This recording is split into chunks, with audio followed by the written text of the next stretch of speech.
Permission రాని medical college Pulivendula పులి కాదండి, ఐఎమ్ వెరీ సారీ. పులివెందులలో జగన్మోహన్ రెడ్డి గారు, ఓకే, పులివెందుల్లో జగన్మోహన్ రెడ్డి గారు మెడికల్ కాలేజ్ కట్టించిన భవంతులు అత్యాధునిక మెడికల్ ఎక్విప్మెంట్ ఏదైతే ఉందో అది వేరే చోట గవర్నమెంట్ షిఫ్ట్ చేస్తుంటే అడ్డుకోవాలి. కానీ పర్మిషన్ ఎప్పుడు వస్తుందో మాకు తెలీదు, ఆ సెంట్రల్ గవర్నమెంట్ చేతిలో ఉంది. మీరు ఇలా ఆదుకోకుండా పులివెందులు మాత్రం డీలర్షిప్లన్నీ పీకేసుకుంటా ఉంటే లిక్కర్ డీలర్షిప్లన్నీ పీకేసారు ఏంటి? ఇక్కడ ఏడుపు వచ్చింది ఇక్కడ అందరికీ. I think so. మరి ఇలాగే అడిగితే ఏం డీలర్షిప్లో మాకు సరిగ్గా తెలియకపోతే ఎలా చెప్పాలి కదా. ఇప్పుడు గుడ్ల డీలర్షిప్లు, లిక్కర్ డీలర్షిప్లు, ఇసుక డీలర్షిప్లు, మాఫియాలు, ఇలాంటి చాలా పెద్ద పెద్ద వ్యాపారాలు ఉంటాయి కదండి. మనకేం తెలుసు అవినాష్ రెడ్డి గారు, మీరు రక్తం తుడుస్తారు, మీకు కామన్ సెన్స్ లేదు పబ్లిక్ ఒపీనియన్లో. సో ఇక్కడ కూడా మళ్ళీ రెండోసారి ప్రూవ్ చేసుకోకండి. పర్మిషన్ లేని మెడికల్ కాలేజ్లో సీట్లు తీసుకోరు.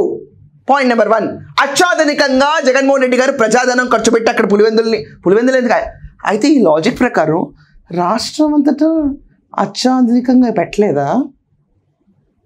పులివెందులకే పెట్టుకున్నారా? నీ కాన్స్టిట్యువెన్సీ అనా? రాష్ట్రం అంతా వేరే రకంగా చూసారా? ఎంత పెద్ద మాట ఈ నోటితో ఈరోజు ఎన్నో